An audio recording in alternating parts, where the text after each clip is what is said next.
Bagong araw, bagong aral. Welcome sa ating virtual silid-aralan. I'm Miss B, your teacher for this subject. Previously, ay diniscuss ko sa inyo ang communicative strategies. If hindi mo pa napapanood, pwede mong i-visit yung uploaded videos natin sa ating channel. Okay, so without further ado, let's start your quiz. For the directions, read each item carefully before answering. So do not worry. You may read habang ako ay nagpa-present din para, of course, you can fully comprehend the question. Strictly no opening of notes. Let's be honest. And apply the pause and play method. Let's start with number one. During the first meeting, Kylie says, let's begin by discussing our goals for the river cleanup. What type of communicative strategy is implied here? A. Repair, B. Nomination, C. Termination, or D. Restriction. You may pause this video to analyze the first item. All right.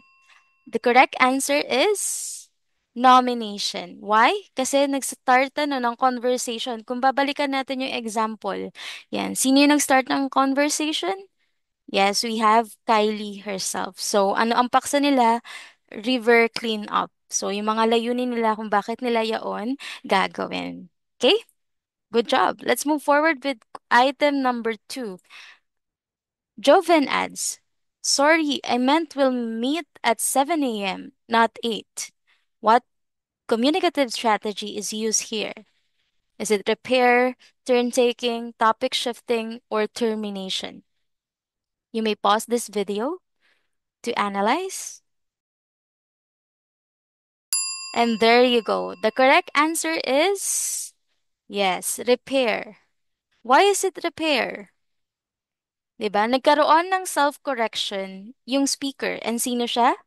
Yes, si Joven. So kinorek niya yung oras and para maklarify sa kausap, yung mismong susundin nila. Yan, para magkaroon ng full understanding sa conversation. Awesome. Next tayo, number three. While planning, Miss B says, let's focus on the cleanup logistics first before we talk about the advocacy posters. What type of communicative strategy is this? Is it restriction, nomination, topic control, or turn taking? So you may pause this video for a while. All right, the correct answer is restriction. Bakit siya restriction? Yan, mapapansin natin, nagkaroon ng limits sa pag-uusapan. So, ang gusto nila maging paksa, clean up logistics muna bago mag-advocacy posters. So, nagkaroon ng paglilinaw din, yung speaker, who is Miss B, 'di ba? Para fully makapag-focus sila dun sa nais nilang pag-usapan. Alright, next tayo. Number four, during brainstorming, Fiona asked, what do you think, Cassie? Alright, so may dalawa nag-uusap, Is it nomination, turn-taking, repair, or termination? You may pause this video. Alright, the correct answer is turn-taking. Why? Nag-exchange ng pagkakataon. Yan, kung mapapansin natin, si Fiona ay binigyan ng pagkakataon si Cassie na ihayag din, yung kanyang insights doon sa kanilang pinag-uusapan. Yeah, are you familiar with brainstorming? When we speak of brainstorming, yan ay isang strategiya para sa mga, for example, pagpaplano, proposals, by team mostly ang brainstorming. Okay, next. After discussing waste disposal, Cassie says, anyway, let's move on to the tree planting schedule. Is it topic shifting, termination, repair, or restriction? All right, you may pause this video. The correct answer is topic shifting. Bakit? Kung mapapansin natin, matapos mag-discuss nila tungkol sa tamang pagsesegregate ng basura, dumako sila doon sa kanilang paglalapat ng schedule para sa tree planting activity. So, from one topic to another, nag-shift, topic shifting. Alright? Next tayo, number 6. During the forum, Harold, the moderator, says, let's hear from the youth representatives before we wrap up. Is it turn taking, nomination, topic control, or repair? You may pause this video. Alright, the correct answer is turn taking. Kung mapapansin natin, binigyan ng pagkakataon ng moderator ang mga representante ng kabataan. Yan bago pa man niya tapusin yung mismong platform or usapan na nagaganap. Number 7. At the end of the campaign, Kylie says, "That's all for today's Echo Steps debrief. Thank you, everyone." Yeah, is it termination, topic shifting, repair, or restriction? Tandaan nyo lang yung tinuro natin, grasp. Alright, the correct answer is termination. Why? Terminate from the word itself and the conversation. Signal sa kausap na tapos na yung kanilang pinag-uusapan. Number 8, during our reflection session, Leandro says, "Speaking of waste, have you seen the new composting bins near the canteen? Is it topic control, shifting, repair, or restriction?" Try to observe intently. Alright, the correct answer is topic shifting. Bakit siya topic shifting? From the word itself, shift.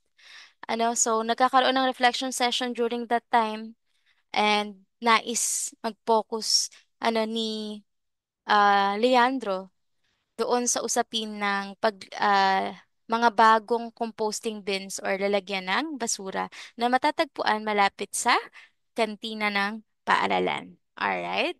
Next item.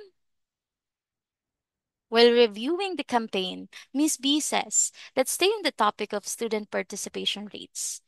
Yan. Analyze the context. Ano kaya yung possible na nangyayari dito sa item na to?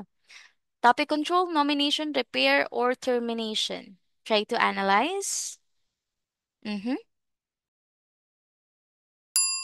The correct answer is topic control. Yan. Bakit topic control?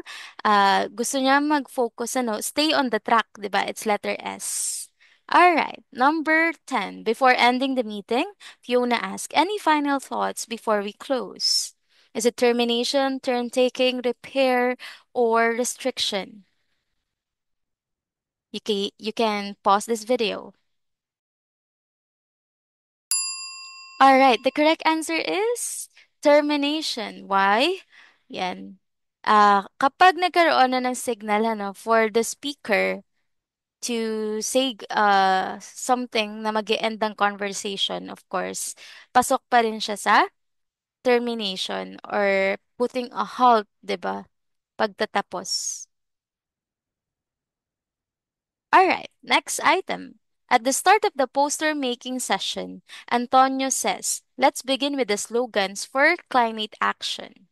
Is it nomination, topic control, repair, or restriction? All right, the correct answer is nomination. Why? Nagsimula ng panibagong topic dito sa konteksto ng example, Nagsimula ng bagong topic, sino daw? Si Antonio. All right. Next, during a presentation, Danreb says, sorry, I wasn't clear. I meant the biodegradable waste bins, not the regular ones. Is it repair, topic shifting, turn taking, or termination? You may pause this video. Alright, the correct answer is repair. Take note of letter P sa grasp. Ano yun? It's patch it up, right? So, you're trying to fix a miscommunication, specifically dito, sa pagsisegregation, so, ang gustong i-identify ng speaker dyan is yung nabubulok sa hindi nabibulok, at of course, yung recyclable ba, reusable, and such. Okay, number 13. While organizing the program, Archie says, let's not talk about the budget yet. We'll get there after finalizing the venue. Is it restriction, topic control, termination, or nomination? Let me see your answer. All right, the correct answer is restriction. Why? Restrict from the word itself, ano, nagkaroon ng limits. Yan, ano, instead na mag-usap tungkol sa budget, ang nais ni Archie ay mag-finalize ng venue kung saan gaganapin. All right, number 14. During the open forum, Lan says, okay, now let's hear from the grade 12 team. And perhaps kasama nila, no? They are from grade 11, senior high to, and then grade 12. Is it turn taking, nomination, topic shifting, or repair? You may pause this video para ma-analyze nyo yung item. Alright, the correct answer is turn taking. Bakit? Binigyan ng chance, no? Yung speaker na isa pa, or yung higit pa kung grupo man sila, ano, na mag-express ng sarili doon sa open forum. Kaya nga siya tinawag na open forum, di ba? Hindi monologue yung conversation dyan. Alright, number 15. While reviewing feedback, Jerome says, let's go back to the issue of volunteer attendance. Is it topic control, shifting, repair, or termination? You may pause this video para makapag-reflect sa last item. Alright, that's topic control. Bakit ano, nag-stay on track, ano, yung speaker dito who is Jerome. Alright? Let me know, how many points did you get? How well did you master our lesson? And of course, I commend you for your effort to answer all the items with honesty. Alright? So, these are the criteria and also some indicators about your mastery level for our assessment. By that, kindly comment your scores and a short reflection about our lesson in our chat box. Once again, subscribe for more Arrow contents. Thank you so much, everyone, and let's do well and live well.